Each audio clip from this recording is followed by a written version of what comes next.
Hello and welcome to this session called Does Good Science Lead to Good Advice and Policy Making?, where we will be talking based on a research project we did on the Frontiers Policy Labs about very practical experiences made during COVID in delivering science advice and trying to connect science to policy and lead to evidence-based policies. A special welcome to everyone here in the room in Leiden, but also to our online audience. We know you are numerous to join us online. Welcome. We also have two panelists joining us remotely on Zoom. My name is Stephan Kuster. I'm the head of public affairs at Frontiers, the open access publisher. And before I introduce the rest of the panel, we would like to know more about who you are, who is joining us here in Leiden and who is joining us online. And for this, we have a little Slido poll prepared. If you've been here the past few days, you're probably familiar by now with how Slido works. So we would like to see the first question on the screen, please, the first Slido poll, so that you can tell us who you are. There you go. So scan the QR code with your phone. It should take you to the app, and then you will see this first question where we are asking you, where do you work? Which sector are you employed with? Academia as a researcher, academia as something else, a research manager, or involved in the leadership of an institution, in research funding, in a funding organization or a foundation, in government or public administration, in the NGO sector or international organizations, or in industry. If you scroll down, there is another option, other, if you work in another sector. So just give you a few minutes to tell us who you are and where you work. And as soon as I see the poll calming down, I will move to the next question, but not yet. Okay, so I see it's a fairly even distribution. Researchers, well, no research funding, that's true. No research funders so far. Government and administration, NGOs, all around the 20–25%. Oh, okay, researchers are in the majority now. And I can't see the other bar, so if there's a lot of others, then we're missing that in our poll. Okay, I think it's stabilized, so it's good to know that there is an even distribution, an absence of funders, but a strong representation of researchers and also government and public administration. Oh, catching up now, and on 26%, both of them. Okay, I think we can go to the next question in the poll. And here we would like you to tell us, how have you been involved in the science to policy advice during COVID? From which perspective did you experience science advice? As a researcher providing advice, as a scientific advisor, as a researcher producing the evidence, as an advisor delivering the evidence to policymakers, as an official receiving the evidence, as a citizen. So I guess this one applies to everyone, regardless of, we're all citizens, so choose the one that is most relevant. And finally, there is a growing community of experts studying the phenomenon of scientific advice, and maybe you belong to this community. And I see there are some people that belongs to that are studying scientific advice as experts. So this is great. It's a little bit less even. There's a lot of citizens. That's good to know.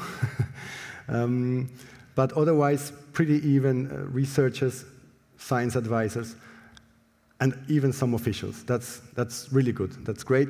That means we also have these different perspectives on the panel and in the expert interviews that we interviewed in the project. So this is it's going to be a very rich discussion when we have a discussion at the end. And now we can move to the third question in the poll, where we would like to know your opinion overall. What impact did COVID-19 have, or still has, we're not completely out of the woods, on how science advice is perceived and accepted by the public?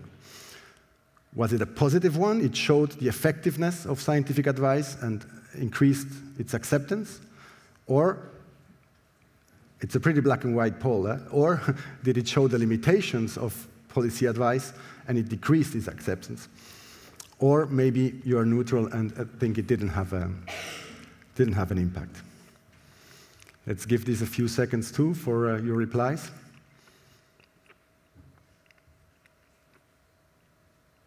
I see a trend. Yep.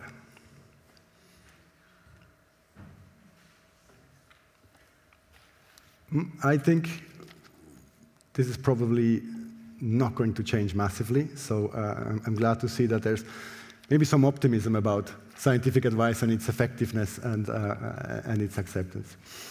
So that's great. Now we can come back to the slides and present our distinguished panel here. We are extremely happy and lucky to have such a distinguished panel. We have with us, on the one hand, Professor Rémi Quirion, Chief Scientific Advisor of Quebec, and also the current president of INGSA, so a very relevant network for this topic. We have online, we have Professor Caroline Wagner, Professor for Science and Technology Policy at Ohio State University, who is also the leader of the research project we are presenting today, of Project Hope. Hi, Caroline, we can see you. Also online, we have Professor Mamokgethi Phakeng. She is Vice-Chancellor of Cape Town University. Hi, Mamokgethi. Professor for Mathematics and Vice-Chancellor of Cape Town University. Pleasure to have you with us. Back to the couch, we have Professor Ruth Morgan, Vice Dean of University College London and Professor for Crime and Forensic Sciences. And last but not least, we have Professor Jean-Claude Burgelman, former Head of Unit for Open Science at the European Commission, Professor for Open Science at the Free University of Brussels, and also the Chief Editor of the Frontiers Policy Labs, which are the hosts of this session today. And to kick things off, I invite Professor Burgelman to come and give us a short introduction of the Frontiers Policy Labs. I see that the slides are not moving forward, so maybe I can ask the technical experts. There you go. Wonderful. Does it work? Okay. Yeah. So thank you, Stephan. And thank you for all for joining, because we are the last stop between the drinks and this. So very courageous of you. So the policy labs, they were born in the beginning of the pandemic, whilst we were discussing how can we optimize the relationship between science and policy, because at that moment it was a critical issue. But it was also born, we started discussing it before, it was born a bit out of frustration and the experience that I had and my colleagues at the European Commission. And so I've spent 10 years producing, in the Commission, 10 years producing science for policy, and then 10 years using science for policy in different roles. And my experience there is that there is no lack of science and there is no lack of demand. There is lack of bridges. And finding the right bridges to communicate the 2 million articles that are published each year to the thousands of politicians and policymakers that need them, because it is not true that policymakers do not want science. They do want it, but they don't have the time to look at it. They don't have the format, and many, many reasons. So what we were thinking is, let's try to find a formula which goes beyond producing synthesis of reports and then selling it to policymakers, and let's try to test it. And that is where the whole idea of the policy labs came from. And where we focus on, and this is something which we produced in the Commission almost a decade ago, the policy cycle is relatively simple in the whole world. So you gather intelligence, you make sense out of the intelligence, you make your choices as a policymaker, and then you translate it into a policy. I mean, this is globally applicable. And what we noticed then and still now is that there is a lot of gathering of intelligence, phase one. There are a lot of decisions being made, strategic priorities being made, stage 3, and a lot of implementation, stage 4.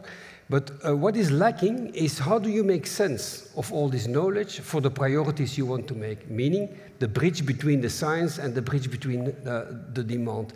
And in that literature, in the foresight literature, they call it the sense-making part of the policy process. And that is, excuse me, that is exactly where we want to focus on with the policy labs. How can we, in that moment, come up with the right science in the right format for the right people? And that's, of course, easy to say. So it's relatively accepted now that we should do that, and we want to construct it in different ways, like you see them lay out there. And we have tried it in the meantime on several occasions and several topics. Well, we are concentrating on a few, but still, there is a lot of experience already now being available. And yeah, so that is the sense-making point. And what we learned from that experience in doing this now for 2 years is that, as I said, that even if you try to systemize this approach, we have to intervene in the sense-making part of it. There is no silver bullet moment nor silver bullet procedure for it. You really have to do an effort as a bridge or as a scientist or as a policymaker to find it to find the right message at the right moment at the right time. Again, this is an open door, but in the practice of trying to be efficient as a scientist and as a policy advisor, I think it is very, very important. Secondly, less well accepted is that the scientist should really do an effort, or the translator, do an effort in finding the right medium and finding the right content to transmit. I mean, I've seen it many times. I mean, people at cabinets or commissioners, they don't read articles of more than 3 pages, to put it bluntly. So you have to be able to synthesize it in ways that are digestible, and that goes beyond, coming up with an executive summary. Executive summaries are most of the time not really relevant. You have to find the right ways to translate it there. And although sense-making, as I said, is the right moment to intervene, depending on the topic, it varies in the game of the policy where you apply it. In COVID, for example, the sense-making was very critical at very early in the stage and then very late, when the vaccines were developed and then when we started to look at the implications for it. If you talk about climate, it's a completely different sense-making timeline that you are working with. And one of the big issues, and we come back to that later on in the discussion, is one of the big issues to get more scientists engaging in this kind of sense-making approach is the lack of recognition for it. As I said, millions of articles, but that's not enough. You need to do the extra effort, the sense-making effort, and that's where we need to do something about making sure our scientists do recognize it. Now, I must say, to be honest, contrary to what I thought, we are relatively well, successful is not the right word, but we have a relatively big success, yes, with the policy lab. If you see the numbers of visits to the page, the number of tweets, the number of countries that we reach on. So it shows you that if you try to do this effort, and there are, of course, other forums and platforms and people doing it. I mean, the International Science Council is doing fantastic work there too. They call the sense-making the brokerage part, so it doesn't matter how you call it. But if you do this effort, you see from the figures there that although it is a small startup, we get quite some impact, and that is very rewarding, of course, for the future. And you see some of the quotes there. Thank you very much, Jean-Claude, and I invite all of you to visit the Policy Lab page. It's really an engaging platform with very diverse content. We have a podcast, we have video interviews, we have written opinion pieces. I'm sure you'll find it, I hope you'll find it interesting and engaging. And one of the projects we did in the Policy Labs is what we call HOPE, Hearing Our Policymakers' Experiences. And this was an idea, and it was led by Professor Caroline Wagner, where we said, okay, instead of talking around the issue of science advice, let's ask the people involved, let's ask advisors and policymakers of what they need in order to connect these two sides of the discussion successfully.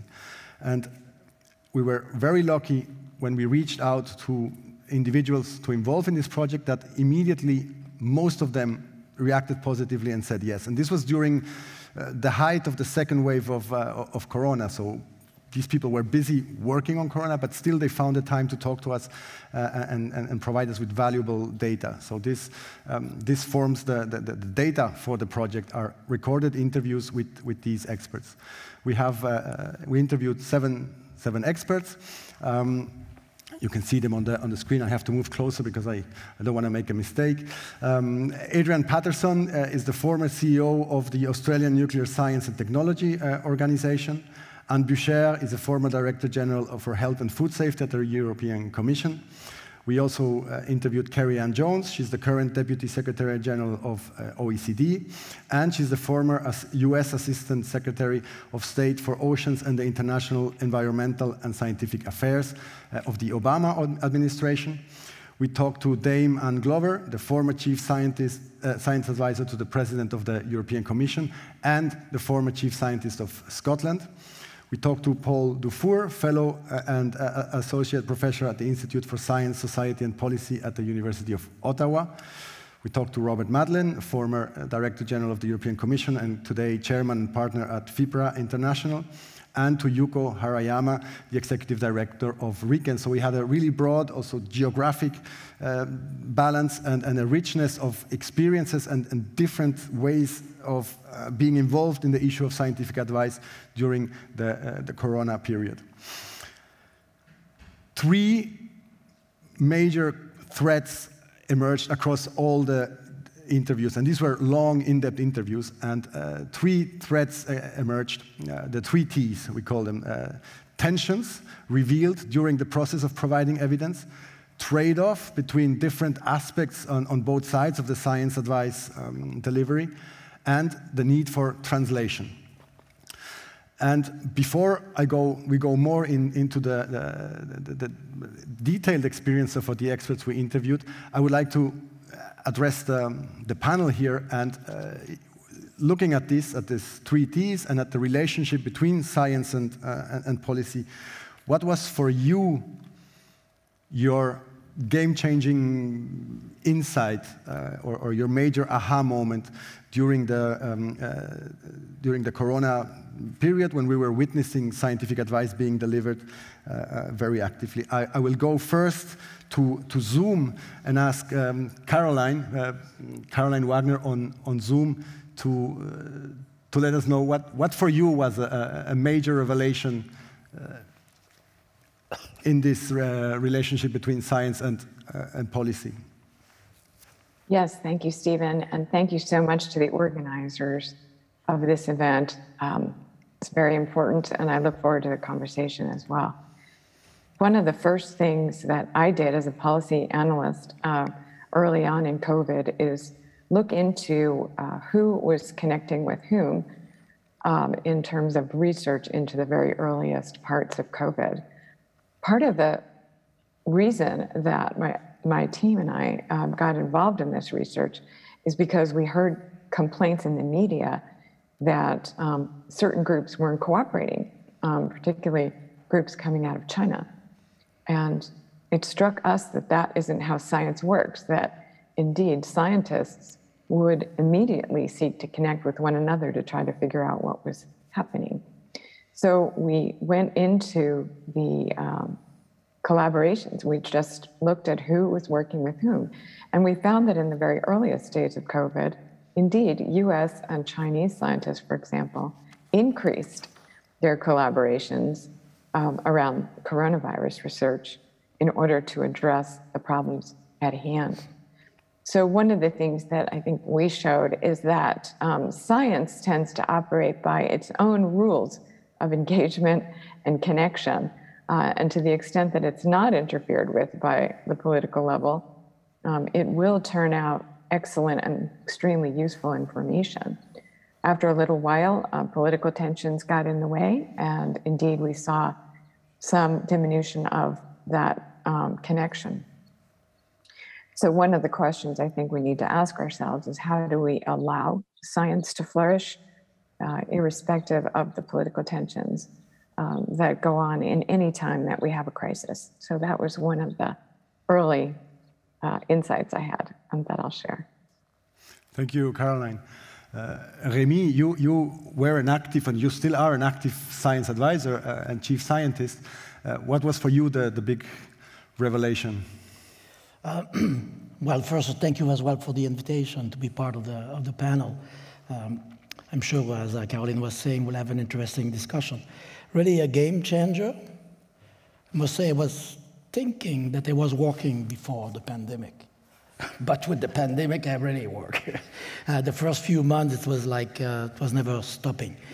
The elected official, the government wanted to have advice. And of course, we had very limited information in terms of science. What do you know about this new virus? Not much. Spreading of the virus and so on. So in the end, after a few months, I think and coming out of this pandemic, hopefully, that science advice now is on the front row. Everyone wants science advice. They're not necessarily certain why they want science advice, but everyone wants it. And what we saw at INGSA, at the International Network for Governmental Science Advice, is the ask from various countries. We have now members from over 130 countries worldwide, which is just amazing. And a lot, even in the small island, for example, in the Pacific, they say, we need it. We cannot build it because we're too small. How can you help us? So I think now the challenge for us will be to be able to deliver, to continue to build capacity, I think so, but with partner, of course, because we're there, we have to make sure that we can respond to the demand of various governments globally. Thank you, Rémi. Ruth, what struck you? Thank you, and thank you again for the invitation, and thank you to all of you for being here. I think the moment that struck me was the recurring narrative that we began to hear of, we're following the science, what does the science say? And the interesting thing that does, which is we know that there is science, we know that we have challenges, but we also have to incorporate into our thinking and engagement with that the fact that science can't be separated from the scientists, and challenges, and that those big challenges, particularly like COVID, happen in society. And if you try to look at science and a challenge without scientists in the context and the environment and society, you can get into a bit of a challenging space. So I guess this question of what does the science say, we're following the science, raises an awful lot of questions, and it's possibly one of the things that we could discuss later. But that for me was a moment. Absolutely, hold that thought. Let's go on Zoom and ask Mamokgethi. Mamokgethi, what was your game changer in the past few years? Thanks very much, Stephen, and thank you for inviting me to this panel. I mean, for me, it was that, of course, the visibility of science to society was striking. But what I hadn't expected and I hadn't thought about was the gap between the understanding of society about science, not just what science does, but actually the very virtues that make science work.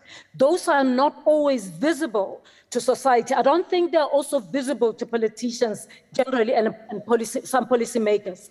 I mean, the fact that a commitment to what makes science work is really a commitment to reason and transparency and an openness to critical scrutiny. I mean, scientists do that all the time, a skepticism towards claims that too neatly support reigning values, and a willingness to listen to countervailing opinions, and a readiness to admit uncertainty and ignorance, and a respect for evidence gathered according to the sanctioned best practices of the moment.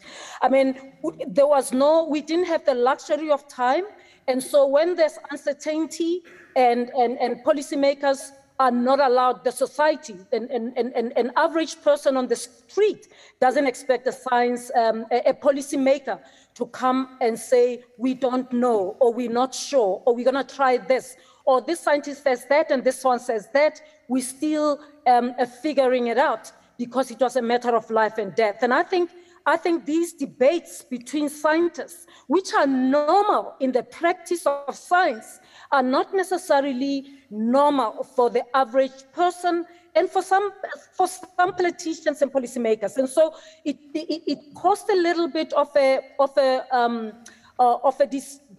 disturbance among average people, saying, who do we believe? Scientists don't even know what it is, what needs to be done, what's the right thing to do.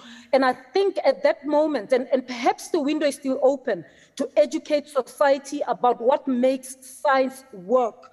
Because if people understand what makes science work, even politicians, even policymakers, anyone, if we understand how science works, then perhaps we navigate these uncertain times and as we go on, perhaps with the next pandemic, that it will make it easier and it will help us take more people with us, but it will also help policymakers get to the sweet spot of knowing how to communicate, because not only do they have to understand the science and get the idea of what's important to take into policy, but it's got to be taken further from there and sometimes have to shape people's behavior.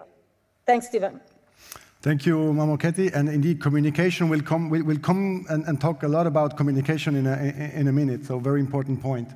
Jean-Claude, finally, your game changer. Well, I think the game changer is of course, that suddenly scientists were the heroes. And that was, I think, in my lifetime, I didn't witness that too much. Certainly in the beginning of the pandemic. But the real game changer for me is that the extreme high willingness of the scientific population to take up the responsibility. I mean, thousands of scientists have invested much more than what they are ever paid for and will ever be paid for in doing this work, in translating the results, in so forth and so forth. So that is really remarkable, and that shows you that you know, when the sense-making moment is there is a demand and there is also an offer. So it is a positive lesson. What is a game changer on the negative side, and that I didn't realize so acutely before watching what happened, is that gradually you saw the authority of scientists being questioned by some scientists, some policymakers. And I think there that it has to do with something also Mamokgethi already alluded to, the scientific method of communicating amongst each other. Yeah, we can destroy each other's work and have a beer afterwards because that's the method. Doesn't work in public. It looks as if I'm questioning your results, I'm questioning anything you do. But that's not how it is in science. It is trying to optimize the results. It's not trying to kill it. And once that discussion among scientists becomes public, the negative trade-off is that the policymakers see it, and politicians, and then some parties see it as they don't know what they're saying, and there is no consensus there, which isn't the case at all. So what Mamokgethi said, that trying to understand it, how it works, I don't know if we can make it understand, but I learned that it is not so easy to extrapolate the method in public. Thank you to all panelists. And now let's go a little bit more in detail and look at these tensions and trade-offs and translation issues that came across the different interviews. So I need to see the slides again, please. There you go. Okay. The first issue to emerge across all the interviews, but very strongly in what Robert Madeleine told us and also Yuko Harayama, is that the science advice nexus, or the science to policy nexus, does not exist in a vacuum. It exists in a context of a political agenda, of different values, of many actors that are involved. And all of this has an impact on how the evidence is picked up and how it is delivered and how it is picked up. And very interesting in Yuko's testimony was the fact that evidence-based policy is something that was imported as a concept into Japan, and this created tensions and certain, it determined the experience in Japan. But let's hear from them directly. We have very short excerpts of these longer interviews.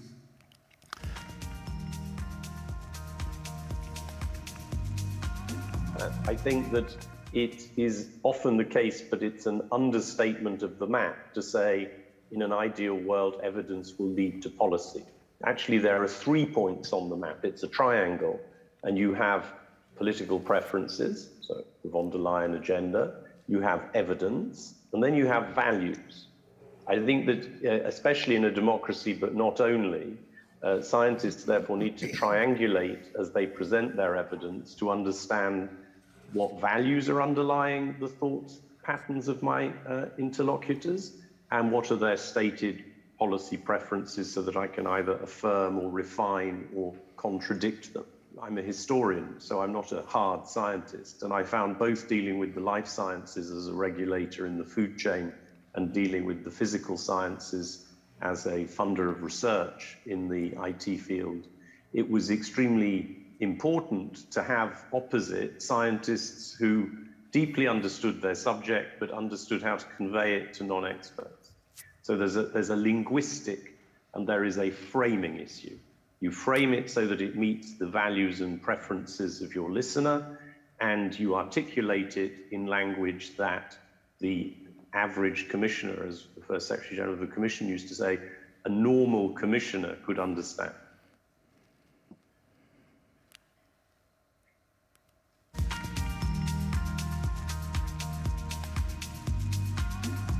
In the Japanese context, what is key is that they want to have evidences.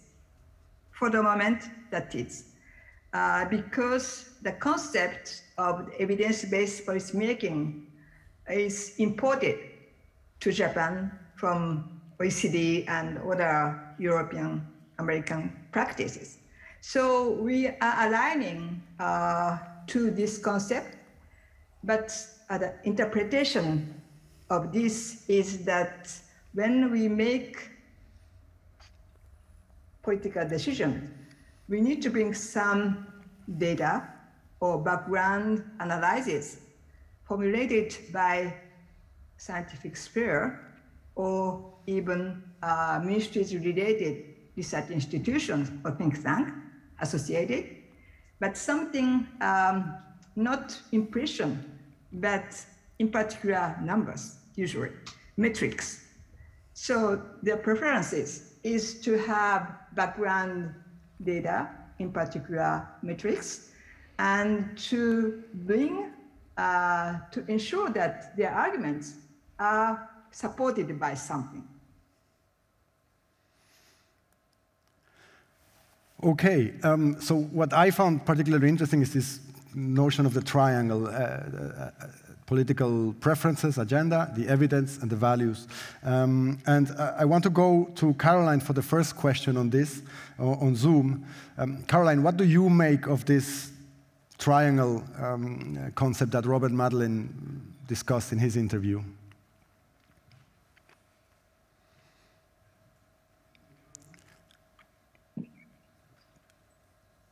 I think now we can hear you. This is, yeah. Okay, thank you.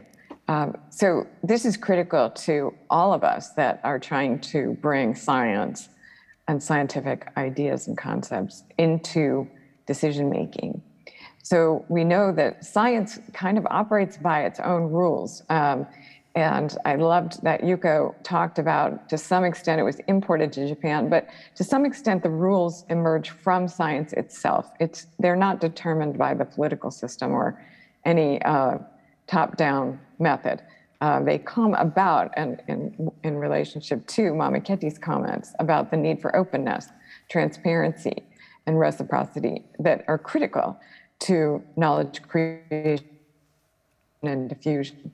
So the values, the nations might have values. In the case of COVID, we all had a similar value, and that was to try to save lives and reduce the impact of the virus.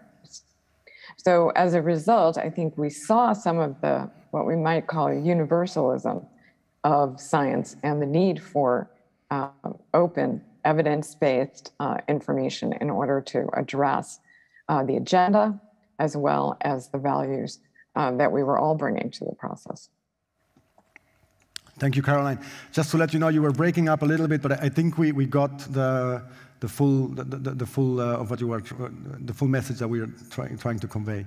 Rémi, you chair the International Network of Government Science Advisors, so you have members who are science advisors all around the world.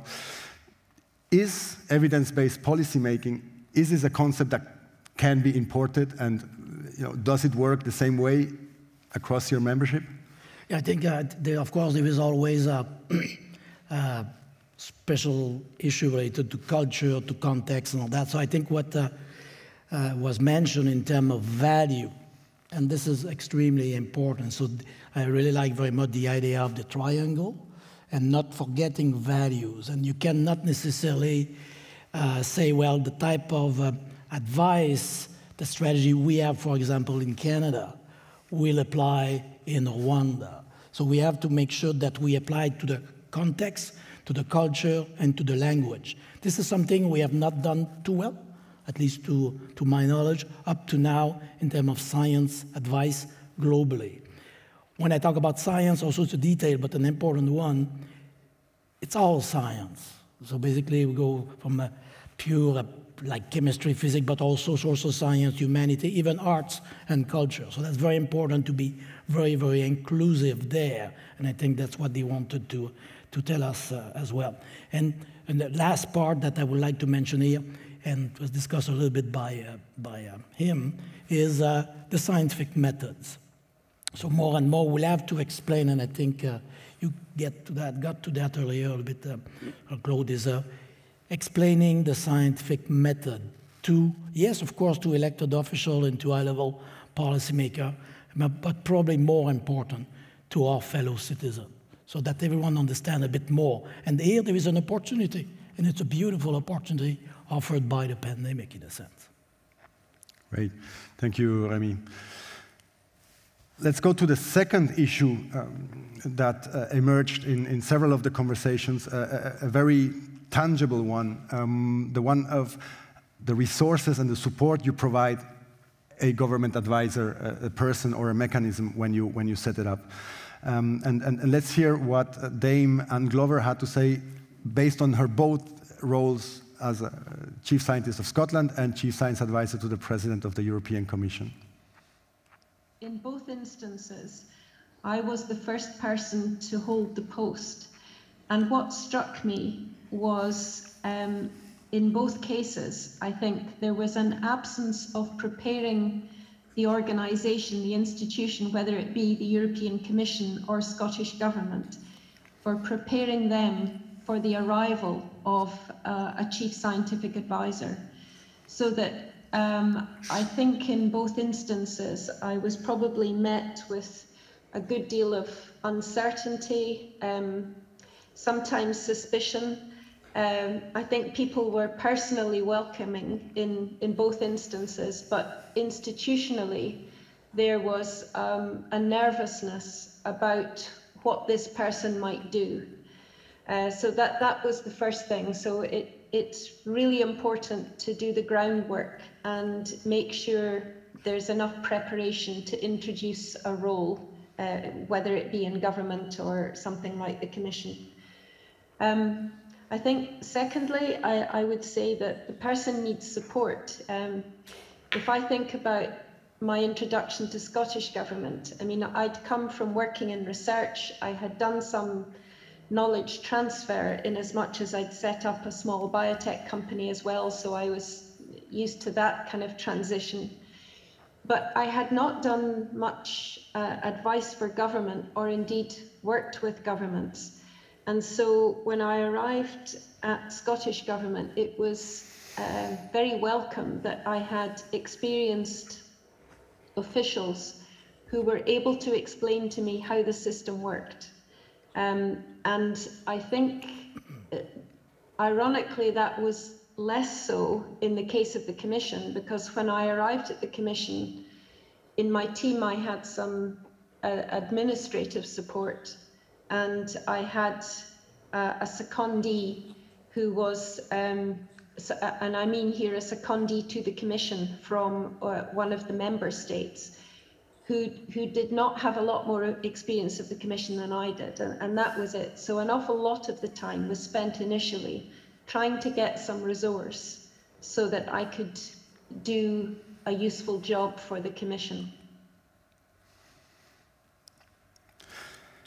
And for the second input on this topic, we don't have a video, we have much better than that. We have Ruth live here on stage. You've been working on this issue especially from the perspective of how to recognize and reward and support the scientists that want to engage with policy and society. So tell us a little bit about your work. Thank you.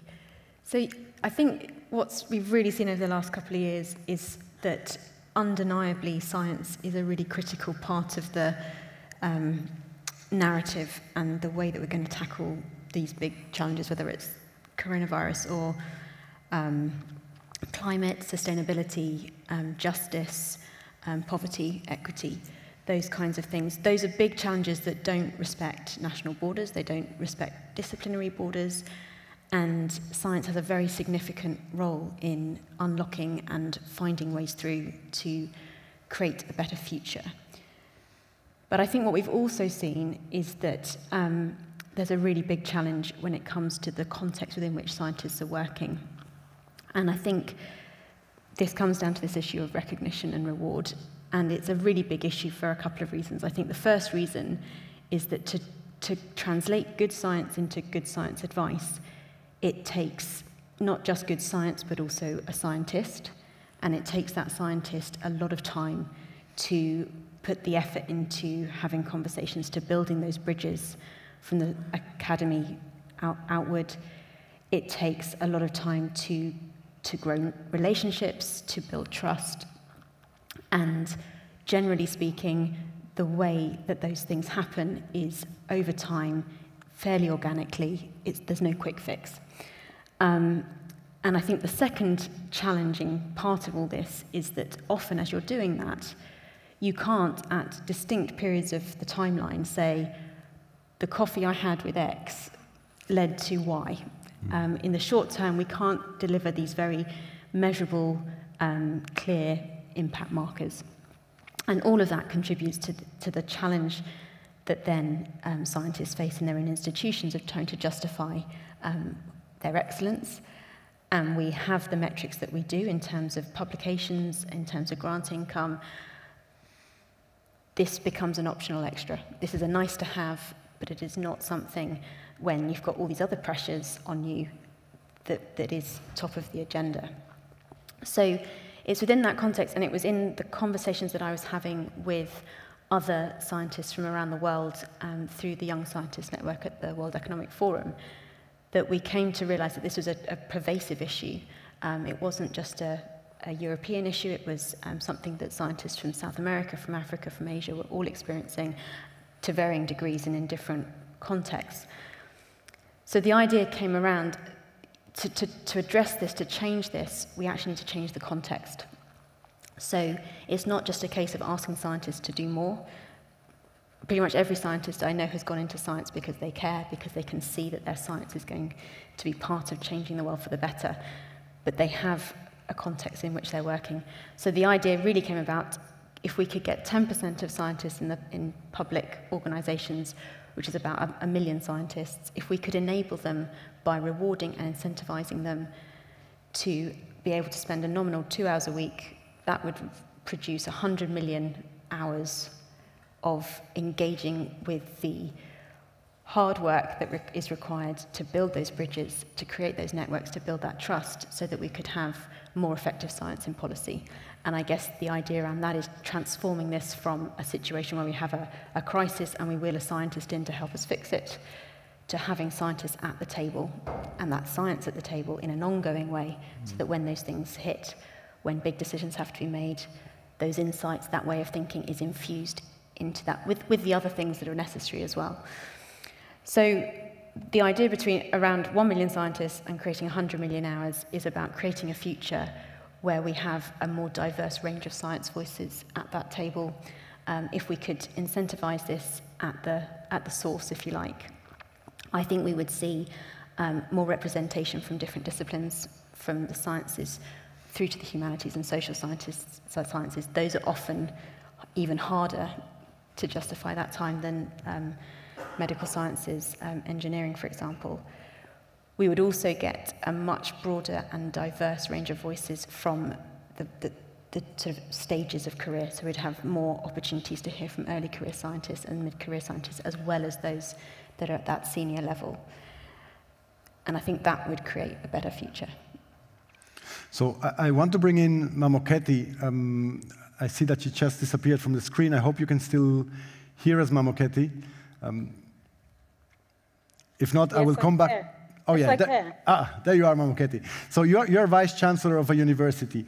How do you balance recognizing your researchers for publishing, for doing research, and the engagement with society and policy? How do you weigh that in the balance?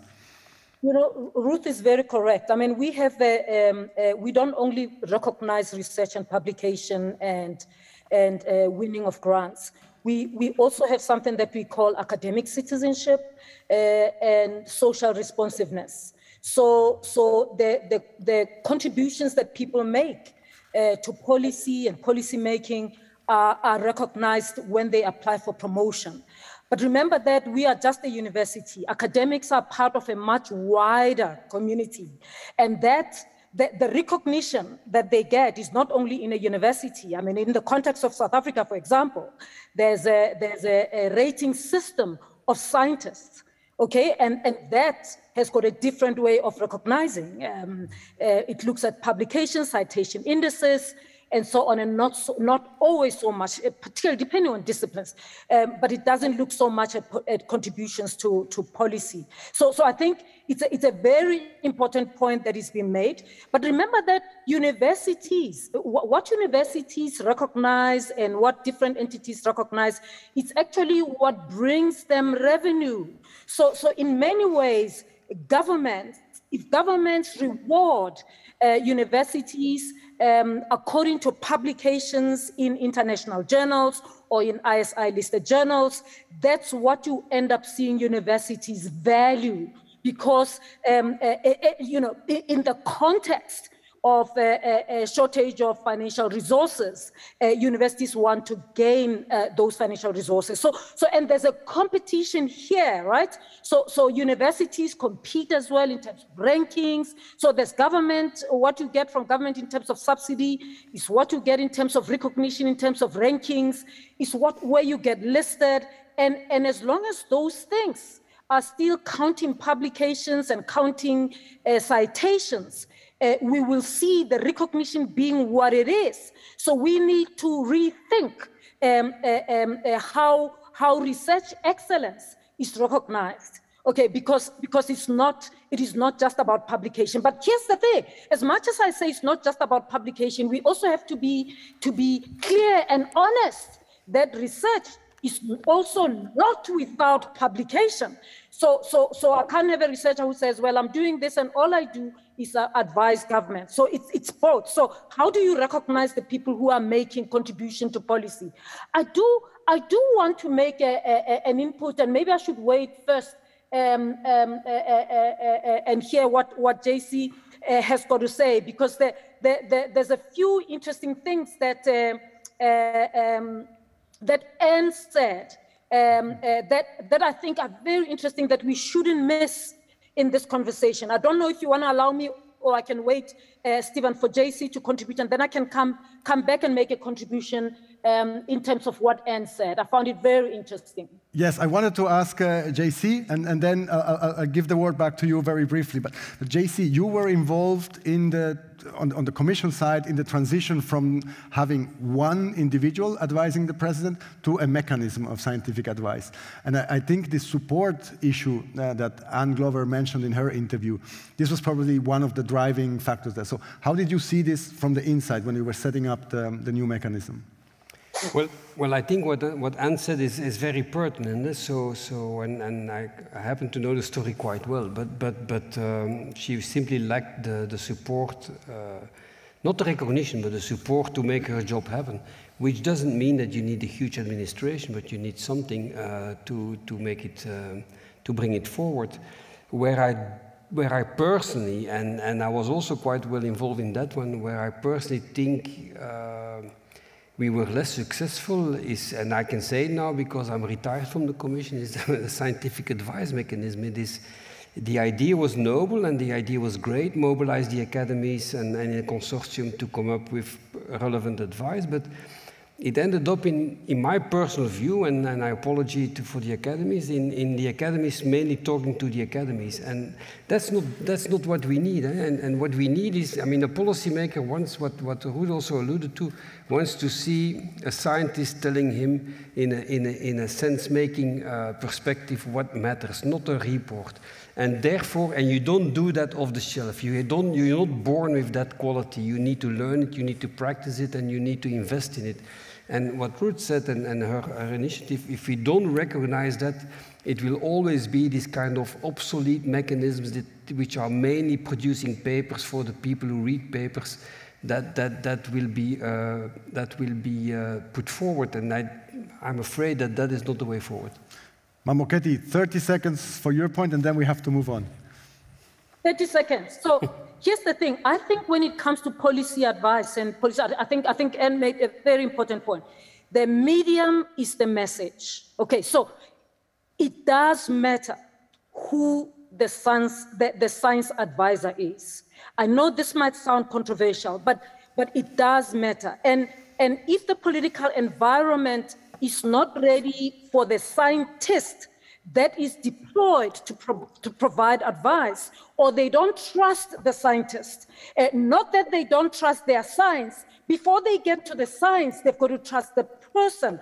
So we've got to ask, what is the political identity of the scientist? I don't want us to go on as if a scientist is a benign being who's got no ideologies or anything. And if they had been involved in politics or making comments or written papers that are controversial about particular controversial things, we need to be aware that there might be a pushback, right? But even if they haven't been involved, I mean, my sense is that science advisors face a very difficult task because in a way, they don't have to prove themselves as scientists. They also have to prove themselves worthy to be trusted politically. And I think that's a very, very difficult task. And I don't know if there's a way to navigate that because it's not only, I mean, Anne put it as a way, as an issue of support, but I think it's an issue of support, but it's also the issue of political trust. In that context, in that political context. The political context has to trust the science, but they must trust the scientists before they trust the science. Because in this case, the medium is the message. That's a great segue to the next topic that emerged in the interviews that we want to talk about, which is communication. And here, different inputs, different experts that we interviewed mentioned that the role and the importance of narrative, of storytelling, of putting the evidence in a context that is consumable and understandable, not only to the policymaker who then has to make decisions, but also to the public who has to accept the policy decisions. So things like visual communication, visualization of evidence were mentioned as important. Storytelling and audience-appropriate communication. Let's hear from the experts directly, short excerpts from their interviews. The strategy for me and response for me does not come from planning. It comes from conversation. And so the classical planning paradigms are often wrong because there isn't enough information to plan, but there is enough information to frame and to organize how one could respond. And that to me is the difference. And we can see that in different countries, the way they responded to COVID. Some people had an engaged conversational approach. I think they did better. Some people trusted the experts, but the experts couldn't explain it properly. And you get a disconnect opening up and distrust in expertise, can be a great risk in these conversations. And I think that the fundamental elements that are really, really important is to make sure that scientists can say and learn to articulate in the language that they work in, or whichever spoken language it is, a simpler view of the reality that is not, very often, when I was running an organization once, I banned the phrase dumbing things down. Scientists often talk about dumbing things down. And I said, that's a cop-out. What it means is that you think that you're smarter than other people because you're using the word dumb. And that's a fatal mistake. So this is not dumbing things down. This is making it audience appropriate, articulating an audience appropriate message to them about what you are doing.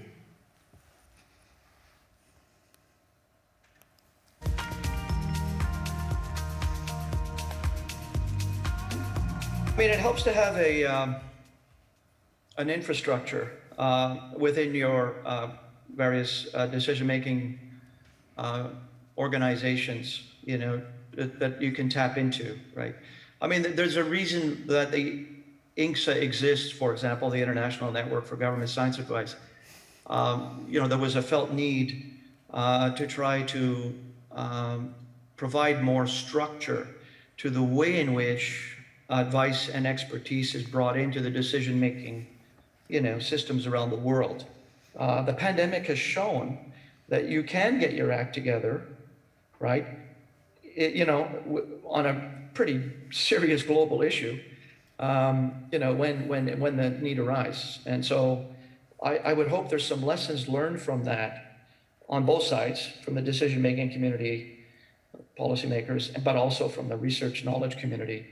You know, hey, let's wake up and get our act together in a much more strategic way and communicate it in a very effective way with the tools that we have, not just through our publications, but through our, you know, storytelling capabilities and our outreach tools that we have, and we have many of those. Right, Rémi, I want to go to you with this one. And you know, storytelling sounds nice, but how do you do that in a, you know, after all, we're talking about very serious stuff. How do you do that without falling into the dumbing down trap that Adrian was mentioning?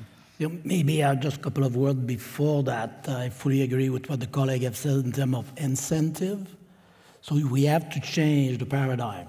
That's difficult because you have to work, of course, with the university, was mentioned, but also the funders, the organization, so that you recognize other activity beside a publication and giving lecture at scientific meeting. So that's something we are working on, and INGSA certainly can be involved in ISC as well.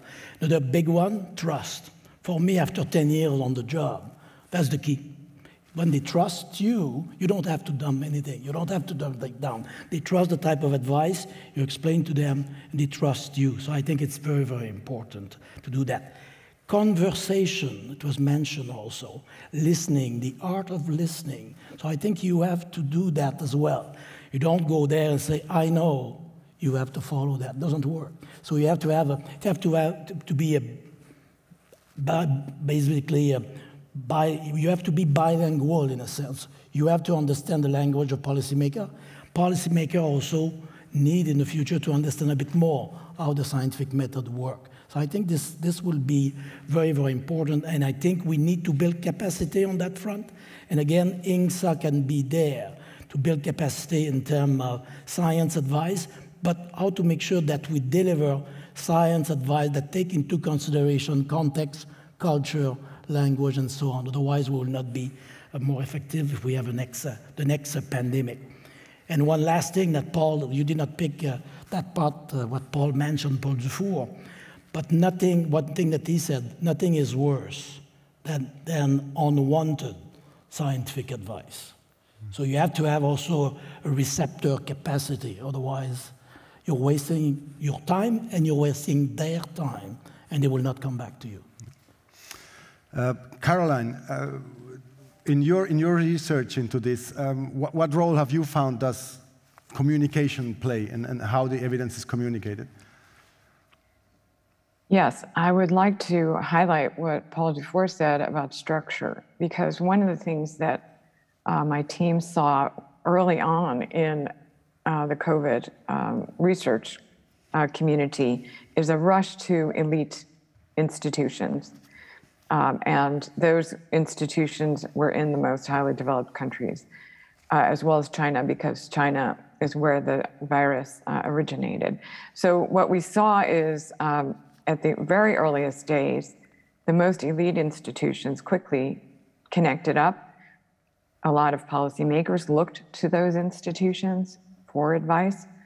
And as a result, developing countries and less well-known institutions were not in the conversation, especially in the very early time.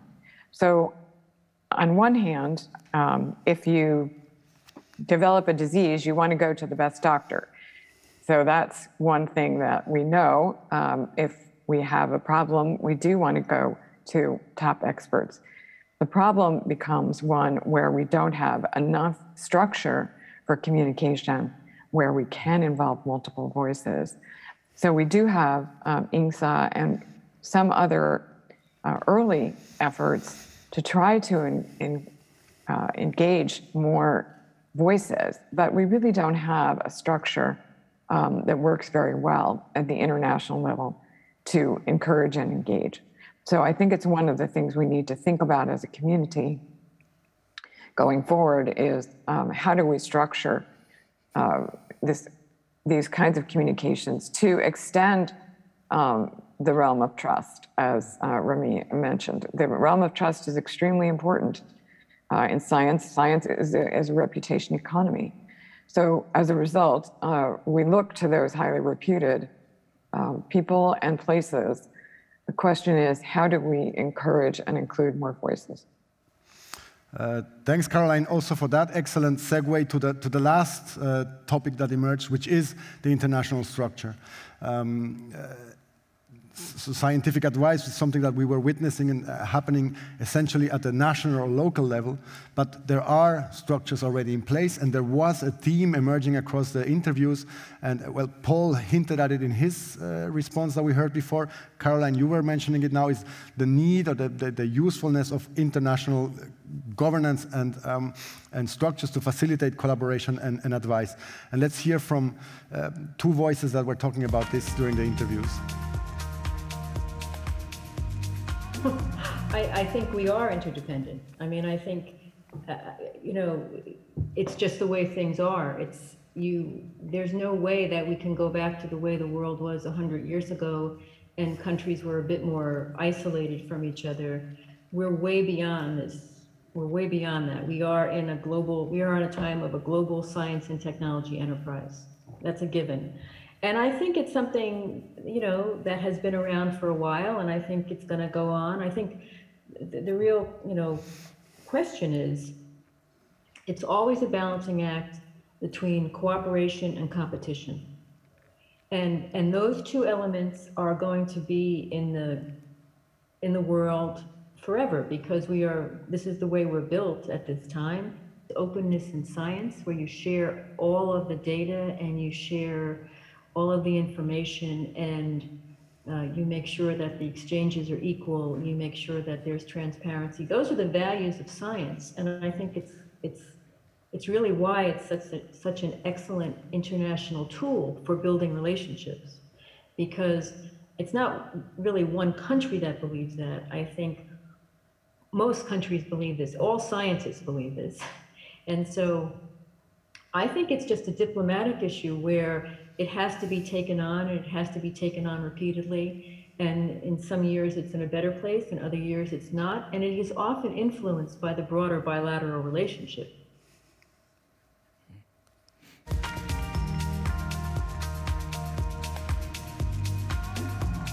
What we have seen during the COVID crisis, we have seen science in real time, yeah? Where scientists were discovering things about the virus and were fighting between themselves with different interpretations. And at the end, the last word was given to the policymakers who had to make a decision on lockdown, opening frontiers or whatever, with different things on wearing masks and ventilation and all this. So I think, I mean, we can't afford having this kind of cacophony in crisis times. You need a structure where the scientists are able to disagree and get with a position which is sellable to the politicians, yeah, and explain. So I find that, I mean, it cannot be, there's no ideal word for this, but at least that there are some areas where IPCC type of structures established on a continuous basis would be extremely helpful in managing crisis times and maybe in prevention as well. Yeah? Trying to build the relationship with fora like the G7, like the G20, identifying in their conclusions where there's really a political commitment on which they could build, and to work with the presidency of these groups or UN or agencies or all these groups to create the scientific structure and get the funding for the scientific structure, I think is quite important. Okay, we have about 8 minutes left before the session ends, and I'm told that when the clock that I see here reaches 0, everything shuts down. So, and I do want to bring in questions from the audience. So if you're online or here in the room, you can use Slido to ask questions. And while we see the first questions coming in, I want to put to all the members of the panel in the room and also online a question about this, the need, desirability, and feasibility of a global governance system for scientific advice. So some structures already exist, but we probably need more. So if I start in the order on the couch, Rémi, you are most directly involved with this kind of structure currently. A very brief statement on desirability and feasibility. I think, of course, I cannot say it's not desirable with the position I have, but I think it's in the work with the International Science Council and working with us, with INGSA, building capacity. So I think we need that. We absolutely need that. We need to find a way as well to have funding at the global level, because now it's still very much country-based. Ruth? I think from a university perspective, what's really critical and the theme that keeps coming back again is relationship. And I think our role as universities, with the teaching that we do, we have a place to instill in those that graduate from our institutions how to encounter people with different ideas, ideologies, contexts, different stories, how to engage, how to disagree well, how to move forward together. And I think that's maybe one of the parts that a university can play in achieving that. Thank you. Jean-Claude? Yeah, desirable for sure, feasible probably. I mean, we have many instances where we have bottom-up self-governing institutions governing global goods, for example, the internet, or air traffic. You have thousands of companies, but it is governed from a common perspective, which you can label as a common good. You know, air is a common good, so the airspace is not appropriated. So I think to get there, we really need urgently to recognize that science is a common good. And once that's a political battle. Once that battle is over, then you can start working on systems to manage it. Okay, in the meantime, we start getting some questions, and one of these I think is very relevant for Mamokgethi. I would like to hear your view over Zoom. The question is from Veronica. I don't know if you're in the room or online. Oh, in the room, first row. Thanks for the question. I can't see the question anymore. All right, thank you. So the question is, you've mentioned that certain skills are needed for effective scientific policy advice. How can these skills be built at the undergrad and postgrad level? Over to you, Mamokgethi. Yeah, I think in many science courses, students are not taught communicating their science to policymakers, or the relationship between their science and politics, or the relationship between their science and society. I think we need to have that module in somewhere in the sciences where all students have to take a module that teaches them, that introduces them to science and society. Because I think, it's not only communicating to policymakers, it's also communicating to society that is not necessarily it's not a mainstream skill among scientists. Even the best scientists are not always fluent in this. So I think we need that at the moment. Thanks, Mamokgethi. Let's see what other questions there are. They're on this screen now. Caroline, here is one that I want to put to you. It's from Daniel Spichtinger. I saw him in the room. Hi, Daniel. What about conflicting scientific advice, not within, but between scientific disciplines?